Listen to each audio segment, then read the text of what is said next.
just, common Zoom courtesy, please keep yourself muted, use the chat for questions, and we'll be monitoring the chat. And Mel will have several breaks throughout our presentation where they will specifically for questions. So turn it over to Mel. So Mel's going to get us started with native plants and give us the basic concept of how do we get started with them in our landscape. And she was born and raised in Michigan. Where'd you go? And then obtained her bachelor's of science in environmental biology from Michigan State and a master's in wildlife habitat management from Texas A&M. And then moved up here to Washington State in 2004, started working with WDFW, Fish and Wildlife, as a rangeland ecologist. And before she left and went into the private sector in 2010 and worked for BFI Native Seeds as a restoration ecologist for 11 years. And now she's the owner of Derby Canyon Natives in Peshastin. So if you're not familiar with Derby Canyon, it's a nursery specifically on raising natives. Her work includes native seed collection, native plant propagation, vegetation monitoring, plant surveys, restoration, project planning, and implementation. And I would also add that a lot of education too. She actually gets students out, has students come to her place, and she has a group coming tomorrow. So. Mel, I'm going to unshare here and turn it over to you. Okay, great. Thanks, Kirk. Can everybody hear me okay? Perfect. Great. Okay. I'm gonna get this slideshow started. Yeah, thanks. As Kirk mentioned, all right, is this showing up, Kirk, on your screen, the slideshow? No, not yet. Okay, hold on a second.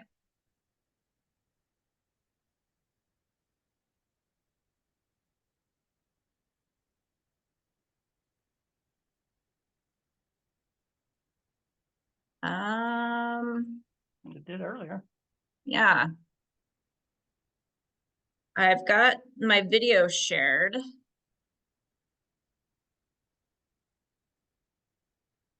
Hold on, I'll stop it and start it again. Okay, sorry, I did that. No worries. Okay, I think I'm good. And I just put in the chat the link to the in-person session. Okay. Okay. So as Kirk mentioned, I'm the owner of Derby Canyon Natives plant nursery that specializes in propagating native plants. I've been the owner and manager since 2002. The nursery has been in Peshastin since 2002, and so we're going on over 20 years currently. And yeah, we specialize in growing plants specifically native to North Central Washington. So that's what I will be talking about today. This is my, I think, 4th year giving this presentation or something similar. And the first few years, I really approached it as kind of an ecologist because that's my training. I've had the pleasure of interacting with a lot of people at the nursery when we're open for the last 3 years. And so I've kind of adapted this presentation to be tailored more to a landscape or someone working in a landscape rather than an ecologist. And I hope that is beneficial. Like Kirk said, I'm going to have, I think, at least one, maybe 2 pauses where I'll get to a questions screen. And so if everybody could hold, or I guess you could put questions into the chat, but we'll address them when we get to those kind of pauses midway through the presentation. As a quick overview, talk a little bit, I'll kind of give a definition of what native plants are and talk about some of the rationales that we use for choosing them.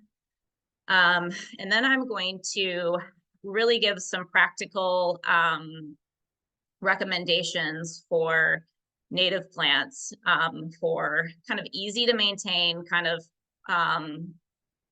easy to grow plants for two different scenarios. One kind of a lower elevation, hot, sunny site, say Wenatchee, thereabouts. And then we'll talk about slightly more kind of upper valley, moister shader site. And I'll just give you some of my kind of top picks for natives that work great in those situations.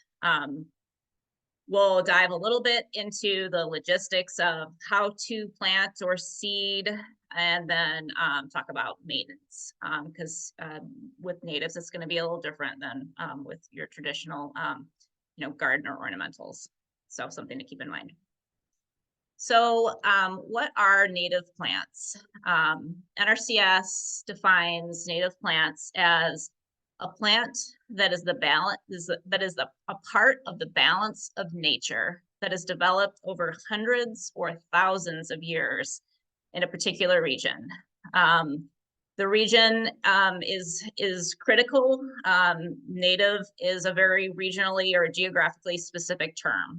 And so plants that we have that occur in native Eastern Washington are going to be different than the native plants that occur anywhere else in the country. And so when you hear the term native, it's got to have that geographic context to be meaningful.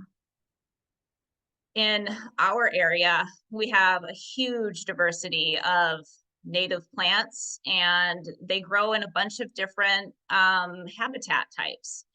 From low elevation, kind of sagebrush steppe dominated sites where you've got low shrubs like sagebrush, bitterbrush, rabbitbrush, kind of co-dominating with bunch grasses and wildflowers. And then at higher elevations, you start to transition into forested sites, dry forests, and then at even higher elevations, moist forests, again, with that kind of robust understory of grasses and flowers and smaller shrubs. And then, of course, there are riparian areas around creeks, streams, ponds, all through our area. So there's different native plants that occur in all of these areas. So some plants that grow in riparian areas, and some that grow in sagebrush, steppe, and some that can maybe grow in both. There's some overlap, but it's important to kind of know like what site your plant is naturally native to kind of learn how to care for it, how much moisture it's going to need, etc. Critical things to think about when you're trying to plant these plants into your home landscape. So a couple of the big reasons I hear folks are interested in planting natives. Number one, correctly sited and chosen native plants. They're adapted to our climate. We've got a unique climate here in Eastern Washington. And having that adaptation can lead to a lot less watering and generally less maintenance. But I think what's becoming even more popular of late is this idea of like ecological gardening, ecological horticulture, gardening in such a way that you can enjoy your landscape, but it's not maybe just an extension of your house or your backyard. It's not just visually pleasing, but you're actually tied into the local community, the ecology. You're supporting insects, other wildlife, etc. And so this movement is really gaining a lot of popularity, I found of late, and it's really encouraging, particularly for me, somebody who's been gardening with native plants for over 20 years, and it was a lonely first 10 years or so without a whole lot of other folks interested. And so now there's a lot of interest and a lot of people that are interested in working with native plants, and I find that very exciting. So yeah, I'm always happy to meet people at the nursery and kind of give them my 2 cents on you know, how it works. The picture here on the screen is actually one of the landscaped areas of the nursery. Like I said, the nursery has been in existence for over 20 years, and Ted Alway, the original owner, put a lot of investment into kind of a demonstration garden throughout the nursery. And so we've got a large majority of the plants that we grow and sell present in the landscape. And so for any folks that are interested, we're open weekends, Fridays and Saturday mornings, starting spring, starting in April. And so it's a great opportunity to get kind of acquainted with some plants that you might not know, but might be interested in trying. So just a couple of general ideas to think about when you're starting your selection process. I talked about this already, location. Are you down in Wenatchee? Are you up in Leavenworth? Are you over by Lake Wenatchee? That's all really critical because that kind of ties into how much natural moisture you have, how hot it is. And then also you have to think about how much watering you want to do. Do you want to do almost no watering? Do you want to, you know, keep things lush and green all summer long? That's just, you know, really critical to kind of have that question answered before you start this process. Sun exposure is always important. All plants have different requirements, just like ornamentals. Soils are important too. It's good to know that when you come talk to us, mainly because it kind of ties into the aridity or the moisture retention ability of the site. Is it, you know, well drained, or is it super clay and not draining at all? These are good things that can kind of help us tailor your plant recommendations. And then also critically what your goals are for the landscape. Are you looking for just low water, low maintenance, or be really kind of into this idea of gardening for the ecology? Good things to have figured out. Just a general principle that I found is that staggering, so selecting plants that bloom at different periods over the growing season is really important, not just for pollinators, but for interest. So where you're dealing with native plants, they're not necessarily, you know, they're not genetically, you know, engineered to have extended bloom times like a lot of ornamentals are. You know, the breeding that goes into that, you know, makes a petunia bloom all summer long. We haven't done that with natives. These are seeds that we've collected from the hillsides and are growing in containers and sell, and that's all that goes on with that. So blooms tend to be shorter, and so, you know, having a selection of plants that bloom across the growing season just adds, I think, interest for you as the landowner, and as well as, you know, providing kind of a diversity for wildlife. And then just in general, the more diversity, the better. You know, the more different flowers you have, the more different species of bees or butterflies that you'll be providing habitat for, the more interest visually for yourself to the eye. So yeah, I always encourage people to try as many plants as they're willing to take on. So, you know, that can be kind of daunting. Where do you start? I mentioned, yes, absolutely, come visit us at the nursery. There's a lot of other nurseries, not necessarily in our area, but in Western Washington. I'll show in a minute here a link to the Washington Native Plant Society website, where they keep a really great directory of all the Washington State native plant nurseries. So that would be a great place to start. our website has a phenomenal amount of information on it. And I can say that humbly because I didn't actually make it. I just inherited it. So all of our kind of plant sections are organized by plant type. So flowers, grasses, shrubs, trees. And then within that, we'll have a list of what we grow and the attributes. And so if you're looking for something, say, very drought tolerant, that won't need much water, you can kind of go down and see ones with like an X, or 2 X's means super drought tolerant. You can see the sun exposure, sun, partial shade, and then heights, bloom colors, etc. There's a lot of great information here. So there's a lot, that's a great way to kind of start basic research in advance of kind of asking for additional help.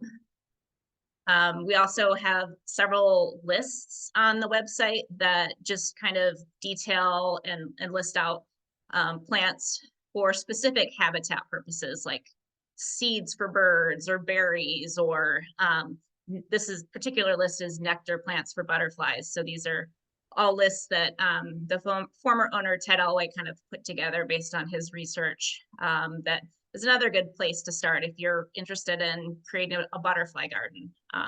Great place to start looking. And then you can kind of cross-reference it with moisture requirements and sun exposure and kind of go from there. So I found this great website over the winter.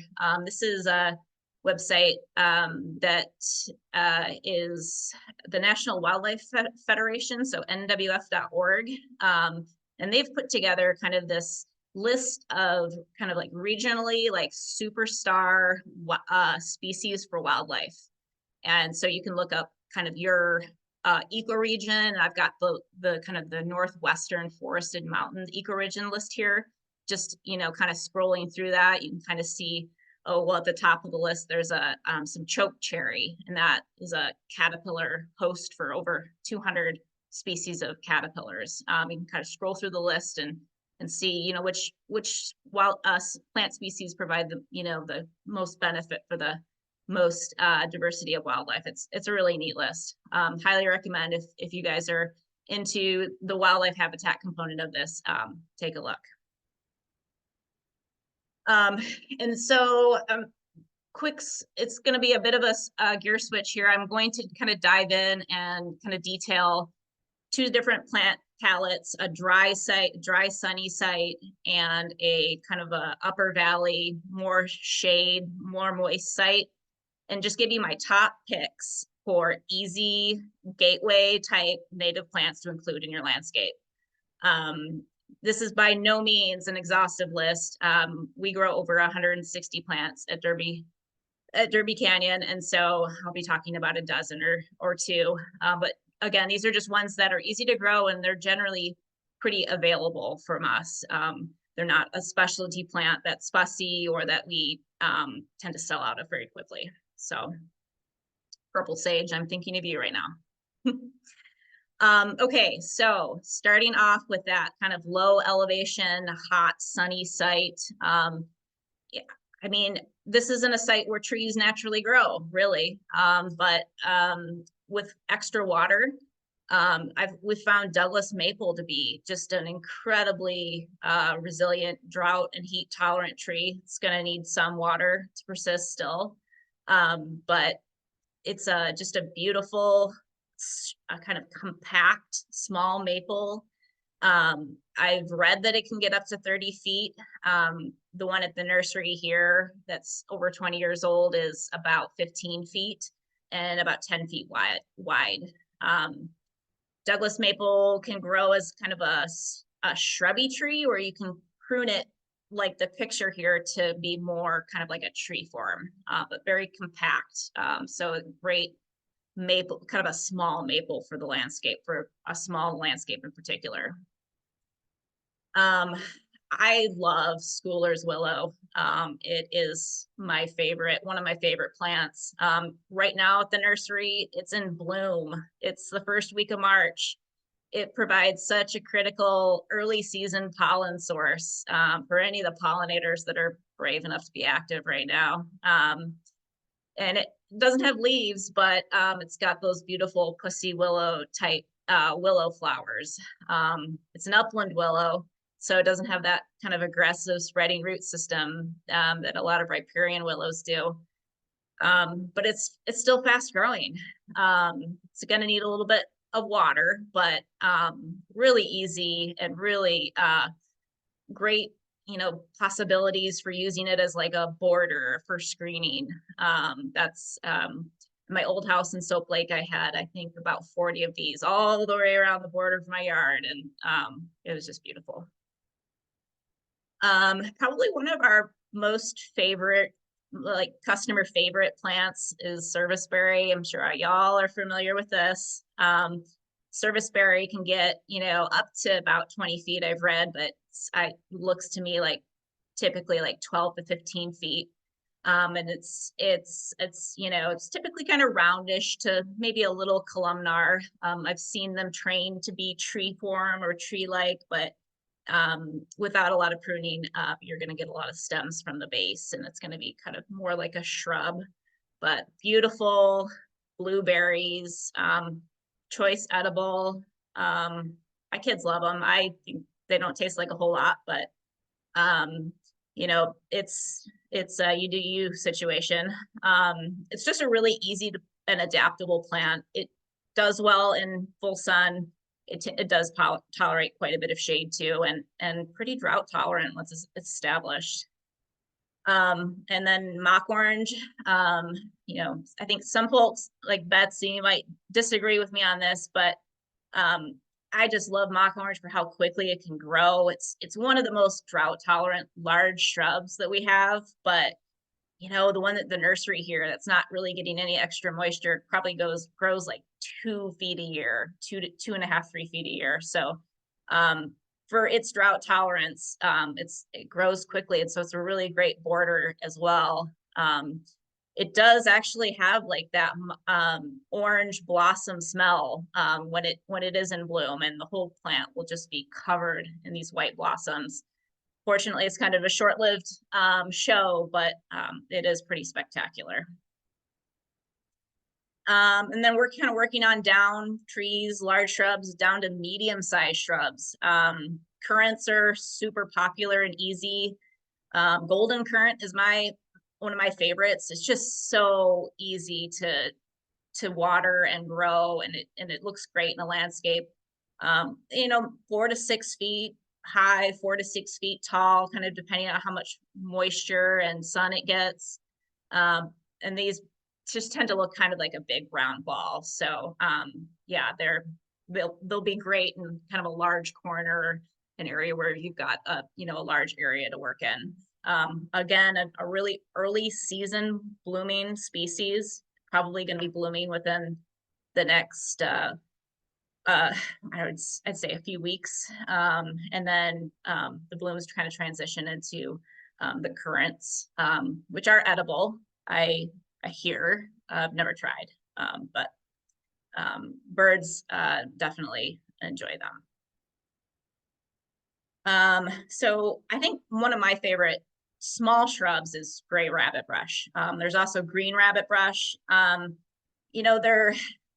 They're super common in kind of central Washington. And so you would think, oh, well, what's so special about this? It grows like a weed out, in the desert. But I think because it's one of the only things blooming in September and into early October, it's just such a critical pollen source. That time of the year, your bloom availability gets really low. A lot of natives want to bloom in spring and early summer. And so having this bloom at late summer, early fall is just really, really spectacular, and I think important for that pollinator source. And then I think shrubby cinquefoil is a super common landscaping plant. There's cultivated varieties of this available. It's planted everywhere. Planted all through the Walmart parking lot, but it's actually based on a native species that gets about 2 feet tall, 2 feet wide. So really great choice for just kind of a small shrub. and it's got this beautiful yellow kind of buttercup looking flowers that it does bloom for a pretty decent amount of time, typically around a month. Again, super easy one, relatively drought tolerant once it's established. Perennials. I think probably the most popular plant at our nursery is orange globe mallow, for good reason. It's such a unique flower color. It's got a great diversity of pollinators and insects that use it. And, you know, it blooms for an extended period of time. In the wild, it would bloom, you know, typically in the spring. But with just a little bit of irrigation, we water about once a month here in Peshastin. We had this one blooming all through the summer. It's just such a neat and adaptable species. When we can't keep it in stock, but if we have it, I highly recommend orange globe mallow. Blue flax is a neat one, easy to grow, cool kind of like thread-like structure, beautiful texture. It's a little bit taller, so kind of a nice complement to some kind of the shorter growing perennials. Even when it's not in bloom, that kind of, you know, thready leaf texture, I think is just beautiful. But it's got those blue flax blooms, and it typically blooms for about a month or so in the spring, around May. All of the penstemons are going to work great in full sun. But Richardson penstemon is my top pick for its bloom timing, which is kind of in the middle of summer. So again, most of the natives want to bloom in like May and June, and then you've got just a few species that really can kind of carry you through the summer and into fall. And Richardson's penstemon is a critical one. It's naturally found growing out of like basalt crevices and cliffs, and it really loves the retaining wall here at the nursery. It's kind of growing out of like a little crevice there. But it grows upright, you know, on flat ground as well. It's just got these beautiful magenta blooms. Really love that one. It's extremely heat tolerant, extremely drought tolerant. I'm including one kind of not Pacific Northwest native, just because it's just such a beautiful plant and provides, I think, some great ecosystem services. This is sunset hyssop. It's an agastache, and it's also called licorice mint. And you can kind of see from the tubular shaped flowers that it's kind of engineered to be pollinated by hummingbirds, and it's just a hummingbird magnet. And it does bloom late in the summer and into fall, all the way up to frost. So again, it's just you really have to be selective to make sure you get those kind of mid to late summer, early fall bloomers, and include those in your landscape. And that's a good one. That's super easy to grow, super heat tolerant. And then snow buckwheat is another early fall blooming species. Really, any of the buckwheats are going to work great. I would recommend every single one of them that we grow. They're all very drought and heat tolerant, but snow buckwheat in particular, just because of the late season bloom timing. I took this picture at the nursery here, I believe, in like early September. So,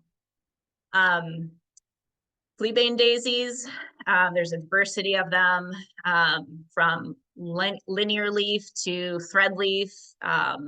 They're all going to do great and be really easy to grow. I like to include bunch grasses in my perennial landscapes just to get kind of like that height and texture difference.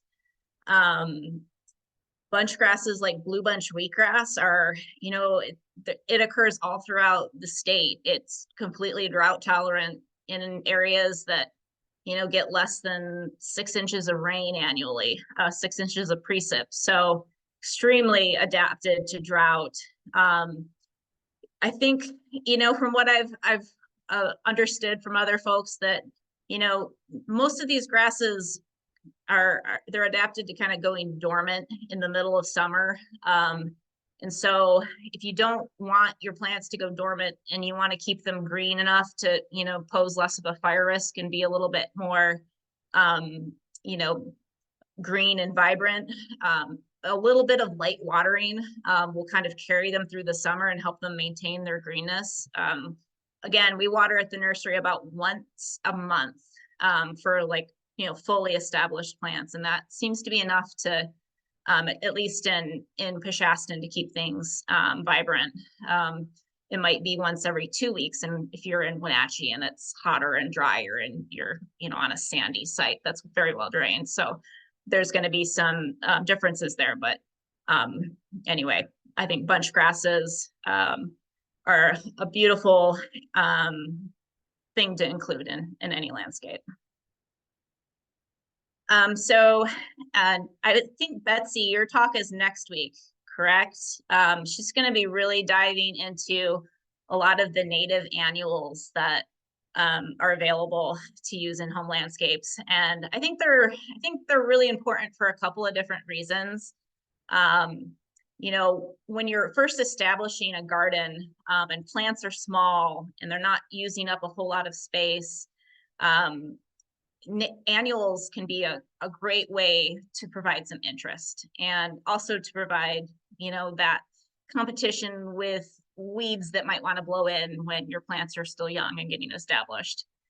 And then, you know, also a lot of the annuals will flower late through the season, unlike a lot of the perennials that want to kind of flower and be done in May and June. So this is just a assortment. There's many available. Some of the most, you know, beneficial for wildlife include this tick seed. We'll have a couple of species of the bee plants available here at the nursery. It's really economical to sow these as seeds. And you can sow some of them in the spring, but some of them do need to be sowed in the fall, depending on their requirements. But we have been kind of experimenting with selling these as 6-packs. And so if you're interested in trying that, we'll have some of those in the nursery this spring, probably later in maybe late April or May. And then last but not least, ground covers. I get asked so much about ground covers. Kinnikinnick is really the only ground cover that we sell that does well at, you know, low elevation, hot sites. It does well in full sun, but it will need to be watered. That's not its natural site. It's a forest species, so it's probably going to need to be watered forever, you know, whether that's once a week or, you know, once every 2 weeks. It kind of depends on what your site is, but really it's a great ground cover option. Slow growing, but eventually will cover an area, you know, typically about 3 feet by 3 feet. So it'll take a while, but it will get there. So I just wanted to pause real quick. I don't know if anybody wants to ask a question about any of the content. We're going to move on and talk about the next kind of example site after this. So any questions specific to this? So the root systems of some of the of some of the plants, whether they're large shrubs or not, if they're invasive, are any of these invasive from the trees to the from root systems or yeah, I don't no. Yeah, and so I guess I should have mentioned another reason why I selected this kind of grouping of plants. They're easy to establish, they're easy to care for, but they're also like relatively like well behaved, right? Like they don't have like the suckering root systems where they pop up everywhere. These are just plants that are, you know, they're going to stay where you put them. The perennials, the annuals that make seed, you know, those are going to have the potential to kind of spread around by seed if you have like the open space in your yard, you know, if you've got bare soil, everything's not mulched or covered. That's a natural process that natives go through. You know, some of these perennials can be kind of short-lived, and looking at like pictures of the nursery over the last 20 years, like the suite and the composition of the perennials and all of the borders has shifted over time. That's a natural process, but no, in terms of like the root system, yeah, I'm specifically staying away from those species that are going to get away from you. So Thanks. Any other questions, either unmute or pop them in the chat? I see a question about globe mallow. I think, you know, I've never tried propagating it by a division. It doesn't seem like it gets a big enough like clump. It seems like it's pretty like a small base, like that you couldn't divide it. Yeah, so I don't think that would work. So it's propagated by seed. It's a challenging one because you do have to, we soak it in boiling water, the seed in boiling water, to kind of crack the really hard seed coat. And then we sow it in the fall and it goes through the winter, and theoretically it pops up in the spring, but that one's a challenging one. And so, yeah, collecting seeds and then, maybe like doing that like heat treatment and then sowing them in your yard might be one way to try to do it on your own if you don't want to buy live plants from a nursery. But they are available from Derby Canyon and other plant nurseries as well. And Mel, you're able to see the chat then? Yep. Okay. And so elevations that I consider low elevation, I'm just talking about like the Wenatchee area. Like you can kind of see as you drive up the valley that there's a transition between like Kashmir and Pashastin, where it goes from hillsides being grasslands and shrub steppe to the areas being forested. And so elevation change is not huge, but there's a change in like moisture and snowfall and rainfall that occurs along that corridor. So I would consider like low elevation to be any area where if you look around the hillside or undeveloped areas, there aren't trees, there's sagebrush and bunch grasses. So that would be Manson, all of Douglas County, or most of Douglas County, Grant County, etc. Quincy, all those areas. And then, yeah, Wenatchee, maybe up to Kashmir. And blue flax won't bloom in the sandy heat of Wenatchee without supplemental water. Okay. Interesting. I've collected it on pure sand outside of George. So there may be some ecotype or seasonal differences there, but yeah, I think that's probably a species where if you water it, it can only help in terms of extending the bloom, or in some cases, if the site is really sandy, helping it to actually achieve a bloom. Betsy, are you watering like once a month or so, or more frequently to get blue flax to bloom? I hand water my yard, so it's kind of as needed, but even with pretty regular can you hear me? Yeah. Okay, even with pretty regular supplemental watering, the blooms this past summer with the extended heat were hit or miss. So, but on the plus side, the plant is a nice evergreen, and it looked good all this winter. So that's one factor to consider. Yeah, I like the green leaves and the texture. Okay, so there was a question about firewise zones, and Al answered that, and he is the expert on that. So thank you, Al, for doing that and saving me. And then a question about kind of like cleanup. I'm actually going to talk about that in the maintenance section, and so I'm going to table that one. Mel, could I say one thing about propagation? So in general, because these are also, they have tap roots, you're going to get fairly woody stems, even on some of the perennials, and those will be pretty hard to propagate. You already addressed it, but it's just so much easier to grow things from seed or buy them from you. That's my vote. So Okay, question about hydrangea type flowers with spiders and webs. I think that's probably high bush cranberry. It's got a really hydrangea type flat flower. You could just try using a hose and water to kind of periodically rinse that off. I've not seen like a spider. We've had issues with aphids on that species, but not like a webbing spider. I don't know, Betsy, do you have any thoughts about pest control on a like on a viburnum? my feelings, just let the wild things do their thing. So spiders in general are a really beneficial species, so I would just leave them.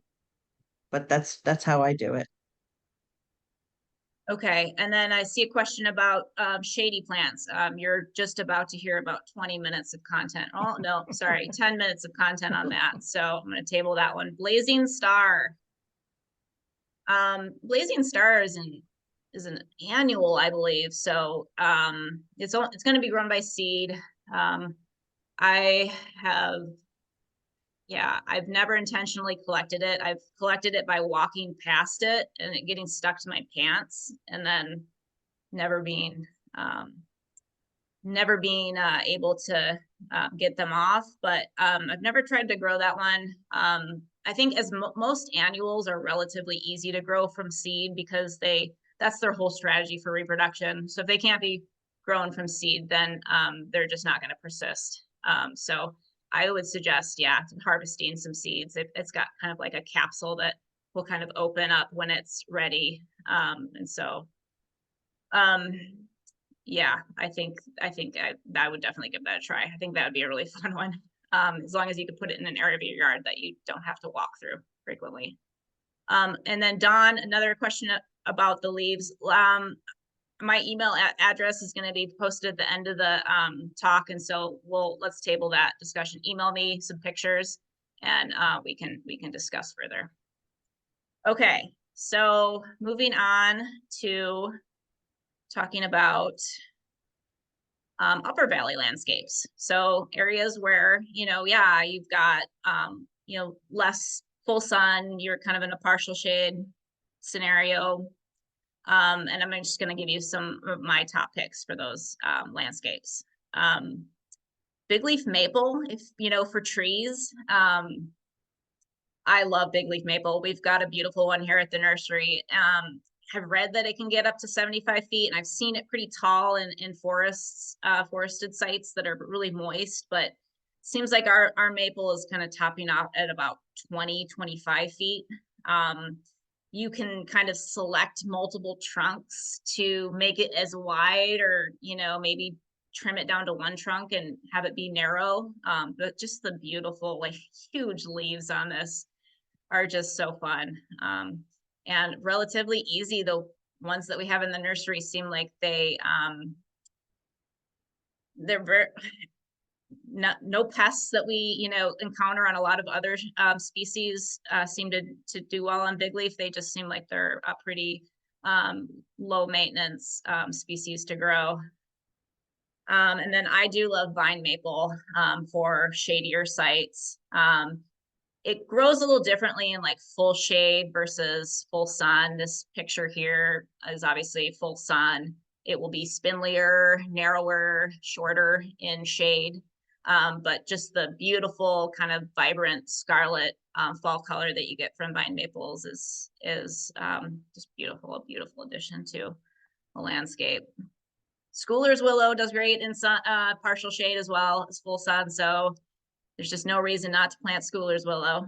And then some of the other larger shrubs that I already discussed do well and occur naturally in the forest in partial shade as well. Serviceberry, mock orange, do great. They might not bloom as long or, you know, as like, but be as showy in partial shade, but they will do well. Another plant that I really love, and I've got actually planted all around my new yard here in Peshastin, is red osier dogwood. Fast growing. It's got just a ton of stems that come up from the base. And so even though it's deciduous, it's a great screening cover option just because of the stem density. We don't water it at all. It's a riparian species, but it seems really adaptable. So if you water it, it'll grow fast. If you don't water it, like we're not watering this established plant, I think more than like once a month. It does great, relatively pest free. It's just an easy plant. I just love recommending this to people. We grow lots of them and they never give us any trouble. So I love red osier dogwood. It's got that nice red stem color on the younger growth that is, you know, beautiful when the leaves drop and you can see that kind of in the snow, kind of nice contrast. But you do have to prune it to maintain that. And so this picture here, you can't really see that red stem growth because we've never pruned this particular shrub. And so, you know, the bark, once it gets older, will be more brown-like and less red. And so, yeah, I think Betsy's told me like what you prune like about a third of the plant a year once it's well established to really keep the younger stems and keep that more vibrant red growth. But I love it. It'll get about 8 feet tall, 6 to 8 feet wide. I don't find that it spreads via root systems. So I think it's an easy one for the landscape. The currants are great medium-sized shrubs. For shade, red flowering currant is my top recommendation.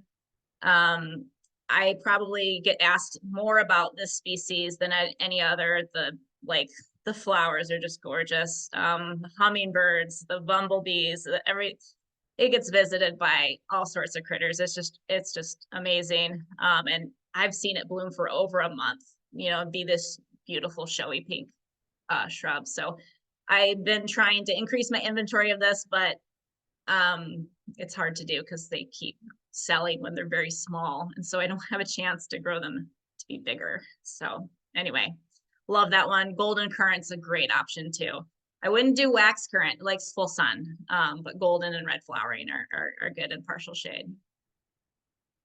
I really like ocean spray for a really shady site.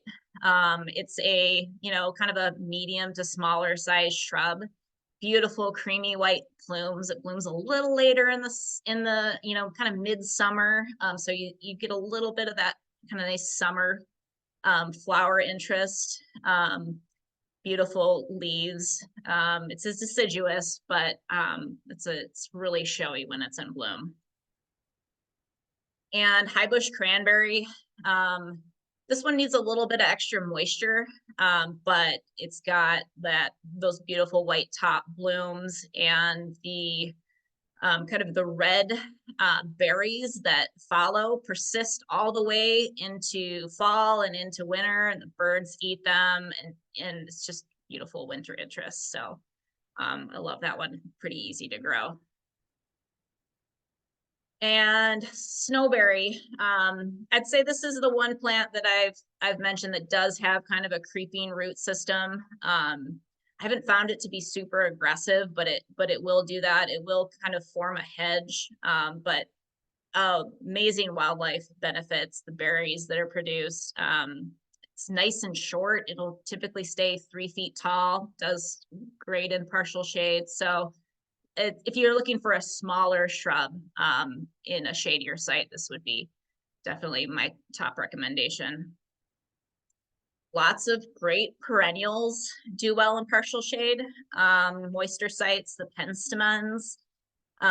Shrubby penstemon would probably be my top pick for a little shadier site penstemon, although Venus will do great as well. The buckwheats do like a little bit more sun. I wouldn't put them in a super shady site, but I just have to include them because they're just so easy to grow, so drought tolerant, and just such a great fit for most areas of our region. So for fleabane daisies, for asters, hard to beat showy fleabane. It is so showy.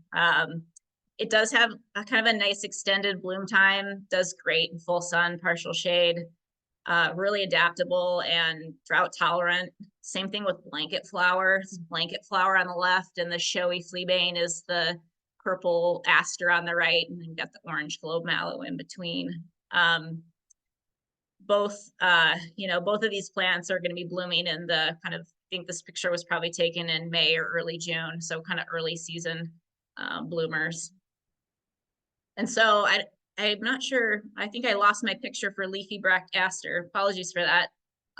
It is one of the species that does best in shade, and also it blooms late in the summer. So really important species to include on a shady site for that kind of late season bloom. It looks similar to the showy fleabane, but it's a little bit thinner, a little bit more erect, but it has that kind of same aster looking flower head. Native grasses, you can use, I think, any native grass, but ones that do better in shadier sites. If it's very shady, I would recommend Idaho fescue and pine grass. Now, pine grass is the native grass that you see that's kind of that beautiful, vibrant, shiny green understory in ponderosa pine, like up around Lake Wenatchee. Really shade tolerant. Hard to grow. Sometimes we have it when we have good germination, and sometimes we don't, but this is a great one to include in shade, and the fine leaf fescues generally do a lot better in shade than the other bunch grasses. Annuals, I think you can be pretty, I think you can do pretty well with most of the annuals that I discussed earlier. I think Farewell to Spring in particular and Ballhead Gilead in particular bloom a lot longer in a shadier site than they do in sunnier sites. So that's exciting. Again, typically sown as seeds. And then Kinnikinnick is, again, a partial shade, it works great. And wild strawberries are actually a great ground cover if you're in a really shady site. These grow in partial shade plus. They're not going to form like a super dense contiguous ground cover, but yeah, they're super good at kind of populating and creeping and kind of moving around wherever you let them. I am running short on time, so I think I might pause for questions at the end and just kind of briefly blow through some logistical issues. There's some different options for plant materials on how you actually get your plants planted, create your garden. There's seeding and there's planting live plants. Those are kind of the two main choices. Seeds are more challenging. You have to have like a extremely well prepared site because a lot of the seeds that we work with are just, they're kind of slow growing. Annuals, I think, are the exception to this. They're easy to grow from seed, but grasses, flowers, they just take a little bit more babying, and you need to have your site really clean in order, like weed free, in order to get them to really take well. So I think, typically if your site is large enough that, doing live plants is just cost prohibitive, that's a good use for seeds. Grasses are the best things to grow from seed. Forbs and shrubs just typically are a little bit more challenging because of dormancy issues. So yeah, live plants would be my recommendation for smaller projects or projects where you're kind of interplanting. You don't have like a big blank canvas to work on. So yeah, this is what a site should look like if you're ready to sow seeds, like a big grassy lawn. This is my yard actually last fall, and yeah, just bare soil pretty much, nice and soft. You can kind of see my boot print where I can step in and kind of compress the soil. But yeah, you need good seed to soil contact for seeds to be effective. So live plants just need a lot less site preparation a lot less, weed control prior to be successful. Here's the link to the Washington Native Plant Society seed source. I don't know if you could put that in the chat, Kirk, or if not, this presentation will be PDF'd and you can extract it from then. Timing of planting. Natives are most active in kind of, the spring, fall time of year. And in that kind of dry summer time of year, they really shut down. And so to get the best establishment, I really recommend spring and fall planting, just to kind of avoid the heat of the summer. If you can water, you can really do it at any time of the year, but it just gets more challenging to manage that water and manage the soil moisture in the heat of the summer. So planting methods, similar to how you would plant an ornamental. Dig a hole at least the depth of the roots and generally at twice as wide. And then it's really critical to get that plant in at so the crown is right at soil level or just maybe slightly above, but you don't want it to be below. Backfill, compact, great to kind of create a little watering basin to kind of capture water. So like a little, little hill around so that the water doesn't just run off when you're watering. Water in well. Most sites don't, really require fertilizer or soil amendments. These are native plants. They're adapted to our native soils, unless you've had you're dealing with subsoil on like a new construction home or something, amending with compost, maybe sprinkling a little slow release fertilizer over the surface might help, but in most situations, it's really not needed. I really like, bark mulches to kind of reduce weed competition and help with soil moisture loss, especially early on. And so kind of creating that kind of donut or tire shape ring of mulch around the base of a plant, I found is really helpful to manage soil moisture.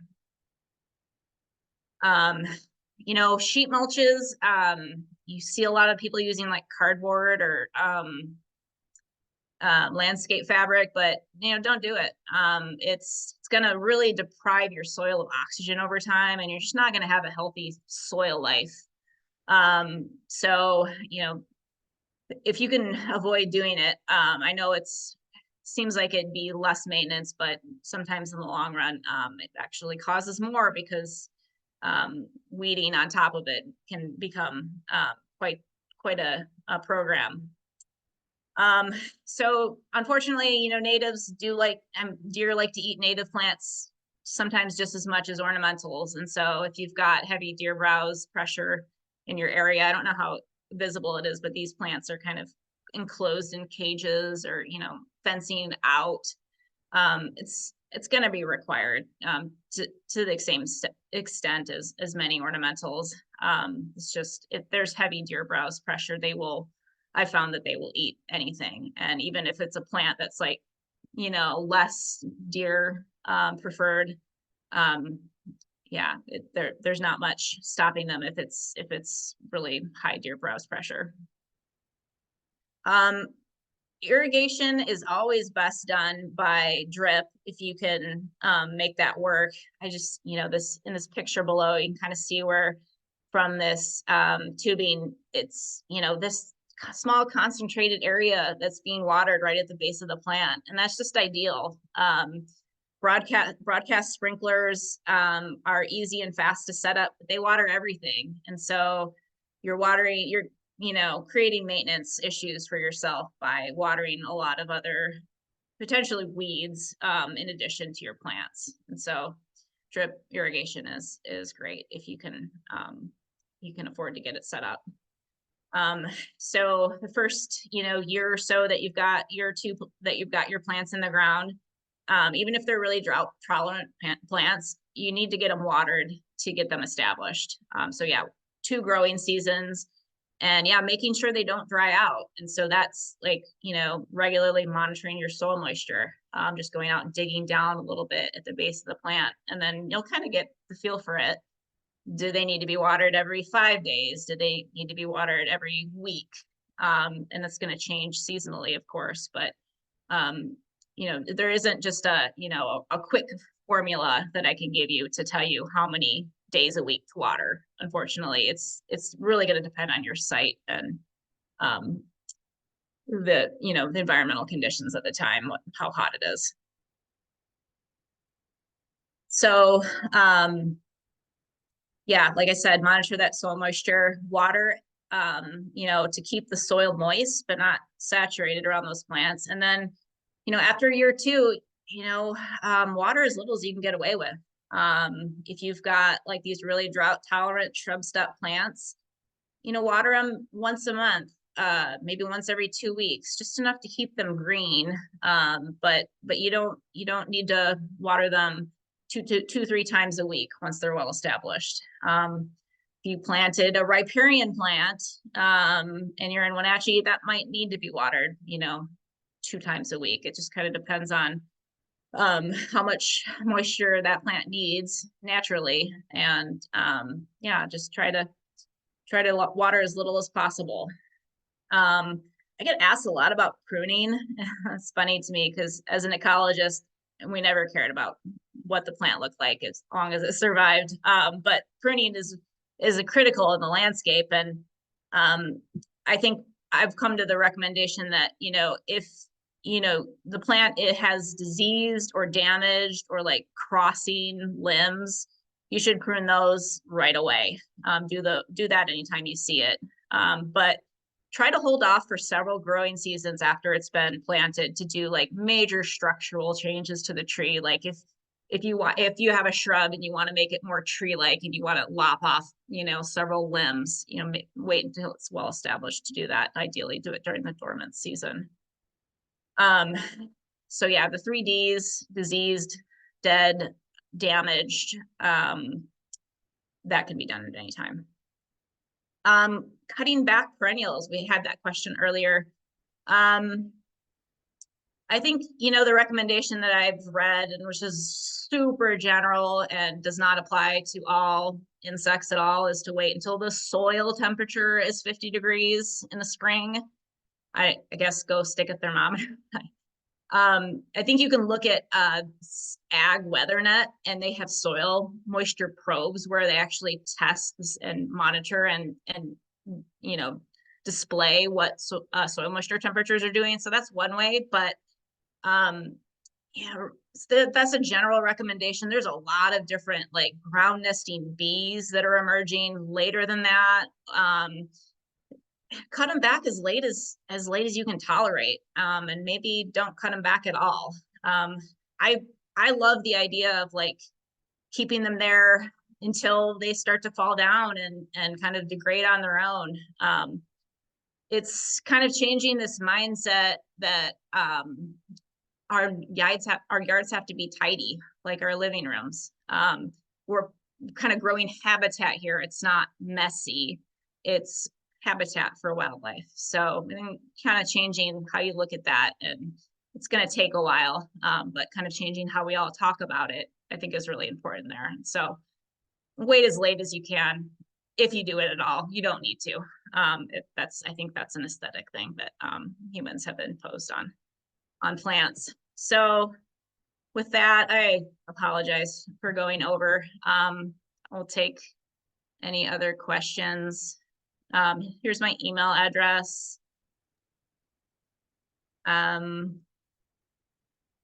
I have a comment on pruning. Okay. It's just the shrubs, especially I've noticed on the golden currant, tends to send up a lot of juvenile growth with those quick growing stems. Those I like to prune back because it changes the shape of the plant. And it's, they just shoot up and the rest of the shrub is down here. So if you wanted to kind of have a more controlled growth, you can attack those. It doesn't hurt anything. Okay, even when it's just been planted recently?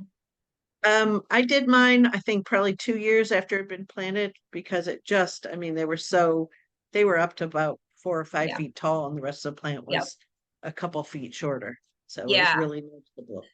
Yeah, we see that even in like 1 gallon pots. There'll be Yeah. 2 or 3 stems that are shooting up to like 2.5 feet and then a bunch lower, kind of around the base. So yeah, That's that really makes sense. the one that stands out for me, the golden currant, as Yeah. far as that goes. Yeah. Okay. Any other questions? Go ahead and put them in the chat.